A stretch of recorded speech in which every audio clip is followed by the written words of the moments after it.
Web Cidade Notícias ao vivo para vocês, aqui diretamente do município de Canaã dos Carajás, seguindo aqui a nossa programação.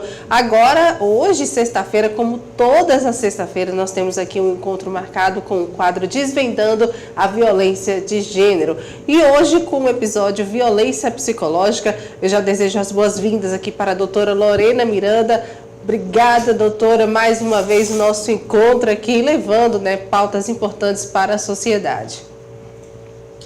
Obrigada, eu que agradeço. Mais uma vez eu agradeço pela oportunidade de estarmos aqui falando com a Web TV. Hoje vamos abordar um tema que, embora muitas vezes pareça invisível, é devastador e atinge milhares de mulheres, que é a violência psicológica. Ela não deixa marcas físicas, mas deixa feridas profundas na autoestima, na capacidade de uma mulher de viver plenamente. Então, é um tipo de violência que se esconde nas palavras, nos gestos, nos silêncios, minando a força e a liberdade. Por isso, é fundamental que a gente converse sobre ela e entenda seus mecanismos e saiba como combatê-la. A gente vai iniciando aqui com as nossas perguntas, falando sobre esse tema importante. E nós vamos agora para a primeira pergunta, que trata desse assunto que, com certeza, você que está aqui nos assistindo vai compartilhar com outras pessoas. Muitas vezes nós ouvimos que a violência psicológica é o começo de tudo, porque ela é considerada a base para todos os outros tipos de agressão. Sim. A violência psicológica, ela é, de fato, a porta de entrada para ciclos de abusos e outras formas de violência, porque ela opera na desestruturação da identidade da mulher. Diferente da agressão física, que é visível e gera uma reação imediata, a violência psicológica ela é insidiosa e progressiva. Ela atua na erosão da autoestima e na destruição da autonomia da vítima. Quando o agressor utiliza a humilhação constante, a desvalorização, o isolamento, ele está, na verdade, construindo uma prisão sem grades. Uma mulher emocionalmente abalada e sem uma rede de apoio, ela torna-se um alvo muito mais fácil para a violência física, sexual, patrimonial, por exemplo, pois ela passa a acreditar que ela merece aquela situação, que ela se sente culpada e que ela merece, ou que não tem forças para sair daquela relação. Então, prevenir a violência psicológica é, portanto, interromper o ciclo antes que ele se torne letal com o feminicídio. Muito bem, doutora. Além dos insultos, que todo mundo conhece, existem formas mais escondidas de controle? Quais são esses sinais de alerta que a mulher precisa notar? Pode nos responder? Então, essa pergunta é de extrema relevância e eu queria começar a responder trazendo um exemplo do que temos visto na mídia ultimamente, que foi o feminicídio da soldada Gisele Alves Santana, pelo marido, o tenente-coronel Geraldo Leite Rosa, que foi um caso típico que começou com controle e tentativas de dominação através de comportamentos que aparentavam cuidado ou ciúme excessivo e depois foi evoluindo para tentativas diretas de contenção e dominação, quando ele dizia, conforme as mensagens que constam nos autos, eu sou um rei soberano, te trato como todo macho alfa deve tratar a sua esposa, com autoridade, e dizendo que ainda toda fêmea casada deveria ser submissa e obediente. Depois, como regra, que é o que normalmente acontece, a violência psicológica foi evoluindo para a violência física, tendo chegado ao feminicídio, infelizmente. Para além das ofensas que já denotam agressividade verbal, precisamos falar de comportamentos mais sutis, mas que são devastadores porque começam a minar o estado emocional da mulher, como o gaslighting, que é a manipulação da realidade, onde o agressor distorce os fatos e faz com que a mulher duvide da própria memória, da própria sanidade.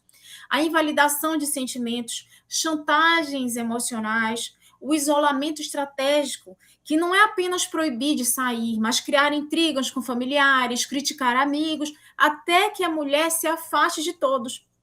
A vigilância excessiva e o controle da autodeterminação também são comportamentos nocivos que se manifestam no monitoramento de horários, das roupas, de redes sociais, sobre o pretexto de cuidado ou proteção.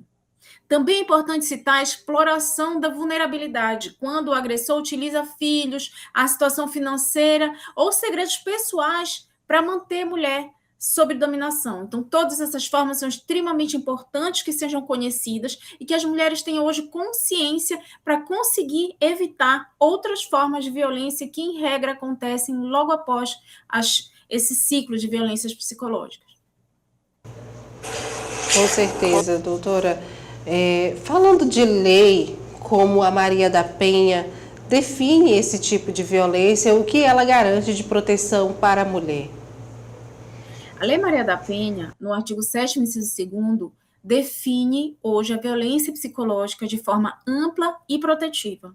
Então, ela abrange qualquer conduta que cause dano emocional e diminuição da autoestima da mulher, ou que vise a degradação ou controle de suas ações, comportamentos, crenças, decisões. O alcance dessa lei é profundo. Ela permite que a mulher solicite, inclusive, medidas protetivas de urgência, como o afastamento do agressor ou proibição de contato com ela ou com familiares, mesmo que não tenha havido uma agressão física. Portanto, hoje o Estado reconhece que a integridade psíquica é tão inviolável, tão importante, quanto a integridade física das mulheres. Muito bem, doutora. Em sequência aqui, né, as nossas perguntas, a gente está ao vivo agora com o quadro Desvendando a Violência de Gênero. Nós vamos agora falar sobre os crimes do Código Penal relacionados à violência psicológica e na prática da justiça, quais são os crimes específicos do nosso Código Penal que punem quem comete violência psicológica? Então, gente, a violência psicológica hoje não é mais só um conceito. Então, ela se materializa em tipos penais específicos, especialmente após reformas recentes que nós tivemos no Código Penal. Então, temos a ameaça, que está prevista no 147 do Código Penal, que é o prenúncio de um mal injusto e grave, mantendo a vítima naquele estado de medo. A perseguição, que é conhecida como stalking, no artigo 147-A do Código Penal, que pune a perseguição reiterada que invade a liberdade e a privacidade dessa mulher. E muito importante, o crime de violência psicológica hoje contra a mulher foi criado e consta no Código Penal, no artigo 147-B, que pune quem causa dano emocional que prejudica a saúde psicológica e a autodeterminação da mulher. Então, além desses, os crimes, por exemplo, também contra a honra, como a calúnia, a difamação, a injúria, quando utilizados para humilhar, para diminuir a mulher no ambiente doméstico, também se enquadram como crime de violência psicológica. Como é que a justiça consegue medir o estrago na saúde mental, ou inclusive na liberdade de escolha da mulher para, inclusive, condenar, né, um agressor, doutora? Pode nos responder essa pergunta? Então, a configuração do crime, especialmente do 147-B, que é exatamente o crime de violência psicológica, exige a prova de que a conduta do agressor gerou um prejuízo real, ou seja, um dano emocional ou a violação da autodeterminação dessa vítima. E esse dano à saúde psicológica não se limita a doenças mentais graves, não, mas abrange estados, por exemplo, de ansiedade crônica, de depressão, de distúrbios do sono, o estresse pós-traumático decorrente do abuso. E já o prejuízo à autodeterminação ocorre quando a mulher deixa de agir conforme a sua própria vontade, para agir conforme o desejo do agressor por medo, coação ou manipulação. É a perda da capacidade de governar a própria vida, de fazer suas próprias escolhas. E a justiça busca hoje evidências desses impactos na vida das mulheres para conseguirmos responsabilizar os agressores. Com certeza. Nós vamos agora para a nossa próxima pergunta, né? E a gente vai falar como provar um crime sem marcas visíveis. Uma dúvida muito comum, né, que é como provar um crime que não deixa marcas roxas no corpo, o que serve como prova no tribunal. A justiça brasileira tem evoluído muito na aceitação de provas para crimes psicológicos. A palavra da vítima tem especial relevância em crimes domésticos, mas hoje já se entende que ela deve estar acompanhada de outros elementos de corroboração, digamos assim, o que chamamos de contexto probatório mínimo. Então, são importantes outras formas de prova, como provas digitais, que são cruciais para a comprovação de violência psicológica, como histórico de mensagens de WhatsApp, áudios, e-mails e registros de chamadas excessivas. Inclusive, nós recomendamos que seja feita uma ata notarial ou que essas mensagens sejam salvas em nuvem, para evitar que se perca. A prova testemunhal também é importante, com pessoas que presenciaram o tratamento ríspido, as humilhações, ou isolamento da vítima, ou a forma como a vítima reagia emocionalmente às agressões. E a perícia psicológica e social, como relatórios sociais, são muito importantes também, né? E essas perícias hoje, esses relatórios, são concedidos pelo próprio Parapaz. O Parapaz é uma instituição muito importante, que inclusive nós temos esse órgão dentro da estrutura da DEAN, aqui em Belém, por exemplo, que é um órgão que faz o acolhimento dessas mulheres, e eles próprios já têm os profissionais que trabalham nessa situação e também entregam relatórios para a justiça que são fundamentais para a comprovação desse tipo de violência. Muito bem, doutora. Tá aqui então, né, todas as dúvidas esclarecidas, né, no quadro Desvendando a Violência de Gênero. E a gente deixa, inclusive, aqui as suas considerações finais. Nós chegamos ao fim do episódio e eu espero que tenha sido esclarecedor e, acima de tudo, que tenha fortalecido a sua percepção sobre a violência psicológica. Lembre-se, você não está sozinha. Se você ou alguém que você conhece está passando por isso, não hesite em buscar ajuda. Denunciar é o primeiro passo para romper o ciclo de violência e reconstruir a sua vida antes que venha o feminicídio. O canal de atendimento Liga 180 está disponível 24 horas por dia, de forma gratuita e anônima, para acolher e orientar. Portanto, não se cale.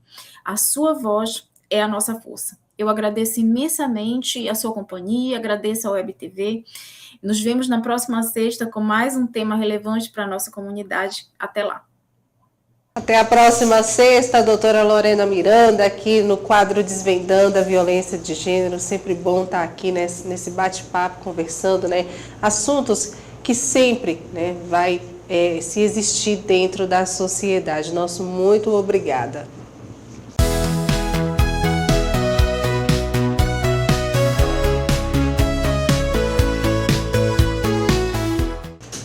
E agora nós vamos para o bloco comercial. Daqui a pouquinho a gente vai voltar com mais informações aqui no Web Cidade Notícias. Não saia daí.